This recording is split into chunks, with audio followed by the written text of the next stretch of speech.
Have you ever watched one of those beautiful vlogs and thought, how are people doing that? How are they making their lives look like a movie? Everything looks magical and has a vibe.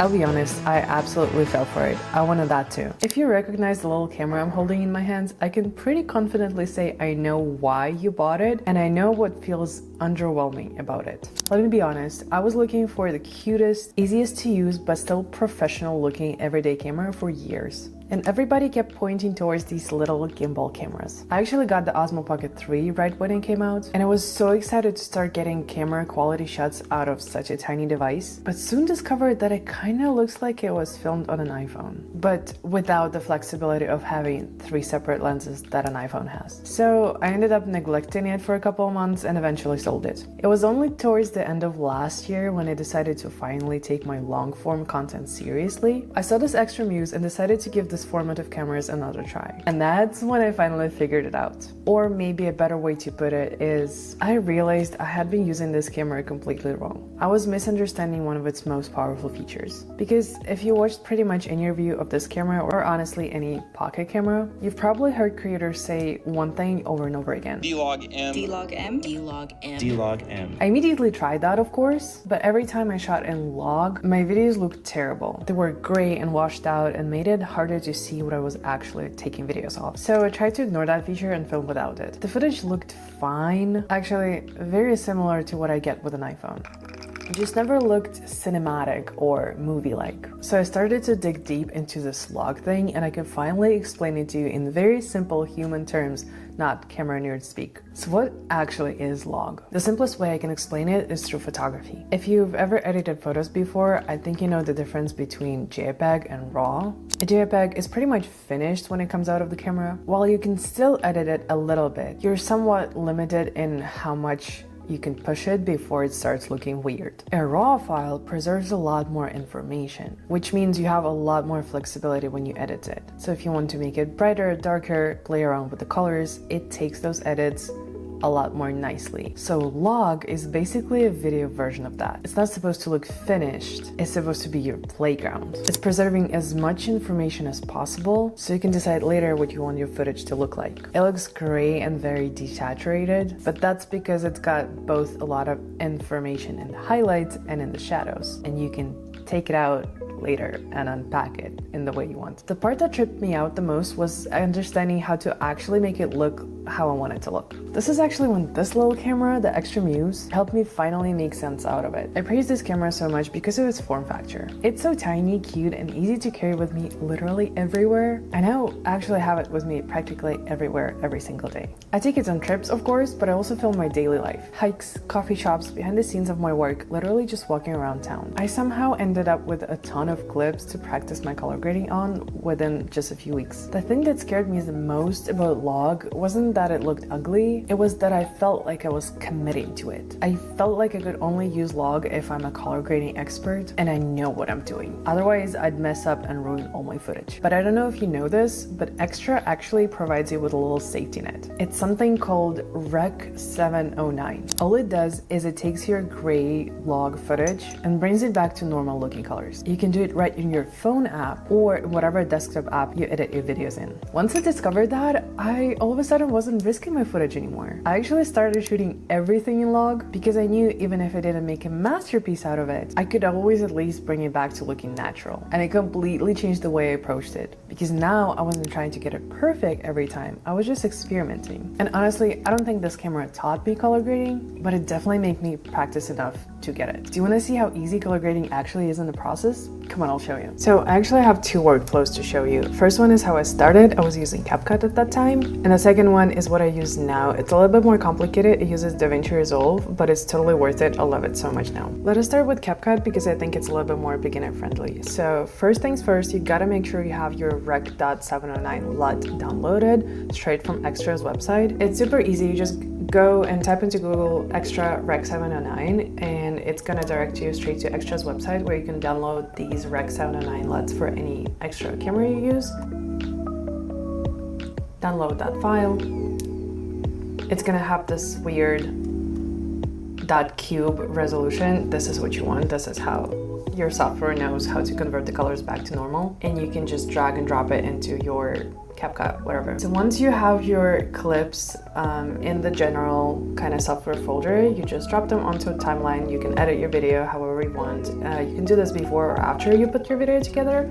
I do both sometimes, depending on circumstances. This is a lot of clips of me talking, but I'll show you different ones in different scenarios. And then what you do next is you go into this adjustment tab, and I like to add an adjustment layer. I would just go into add adjustment, click on the plus on the custom adjustment, and it drops this another layer on top of my timeline. And I love using it this way versus just doing edits inside of the actual clip, like so, because with the adjustment layer, you can make it bigger and make it cover a couple of clips, and you can copy and paste it into another section of the video, so you don't have to go into every video and adjust manually over there. So once you have your adjustment layer, you would do all of your adjustments there.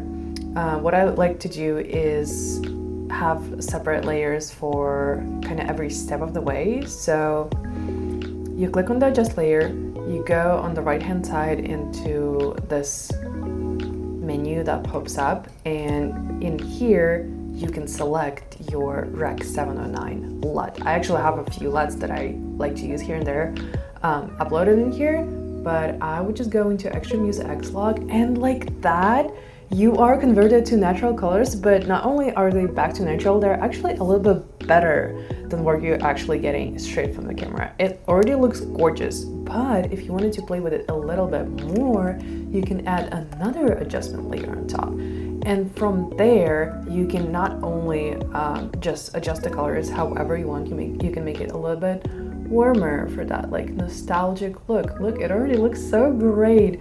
Or you can apply another LUT on top of it. Greens, like a little more yellow. I like this one that I really like, but for example, let's stick with this one, and you can even adjust the strength of this LUT. And because you already have your natural colors on the bottom, this LUT just goes in and adds it a little bit of a vibe. And this is basically it. I love that I can copy these adjustments in any variety of strength and translucence to any other edits.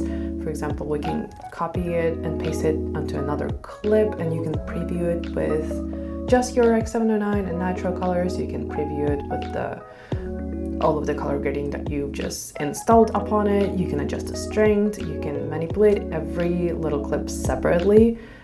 I love the flexibility that the log gives, you know. And let's just preview these adjustments on all the little clips. I think another easy way to do it is you can go into the actual clip and apply the Rec 709 on top of the actual clip, because you're probably not going to be deleting that adjustment, but I feel like it's getting a little bit too detailed.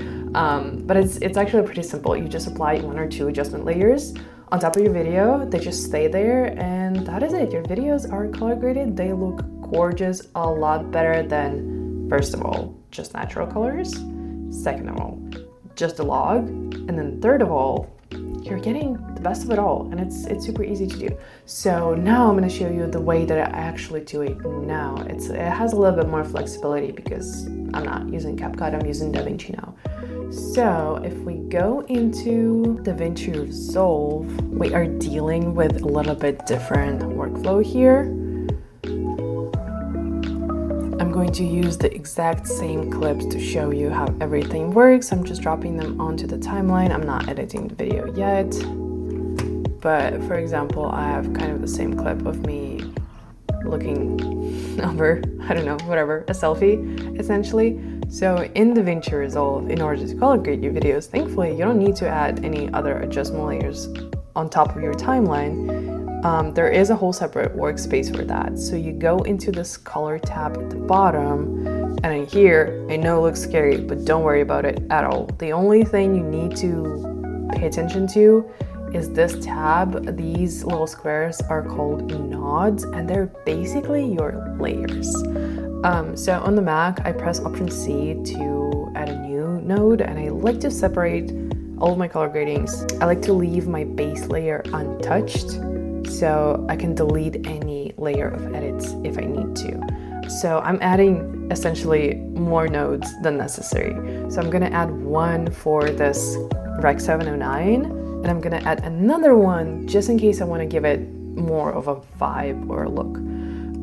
So you can actually go switch between these as you will. So I'm not touching the first one just so I have a backup, essentially. And then I would go into the second one and I would literally just drop my Rec 709 on top of it. It's very graphic. You can just drag and drop, and that converts my footage into natural colors again. And then the same thing, I would just go and pick another LUT, what I have in here, and I would drop it onto the third node we created. So like another layer. Let me find a good LUT for it. You can actually preview it, like if you just put your mouse on the LUT icon in your LUTs tab, it actually gives you an option to preview the footage. Okay, I found the same LUT I was using in CapCut. And essentially, I would just drag it and drop it onto the third node.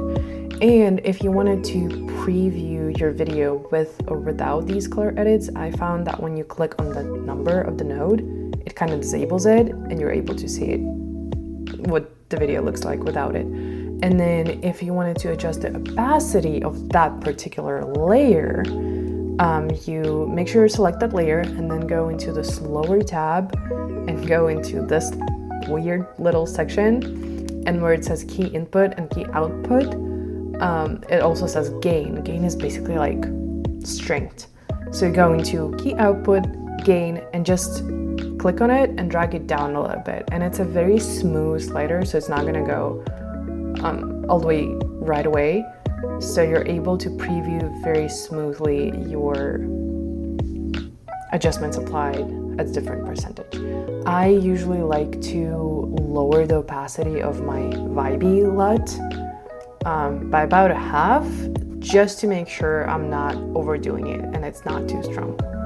And so now it's literally my favorite part of the process. I can't believe I was fighting this log thing for years. It's literally not that deep, but the results are so much better than if you're shooting with standard colors. This little camera opened the world of color grading to me. And color grading in turn unlock the full potential of this little camera. I'm now literally addicted to filming my life and making it feel like a movie. So if you've been wanting to do the same, I hope this video made it make a little bit more sense and made log a little bit less intimidating. If you have any other questions on this topic or want me to make a video about anything else, write it down in the comments. Your comments literally make my day 10 times better every time I get to read them, so thank you for being so chatty lately. Now go film something beautiful and I'll see you in the next video.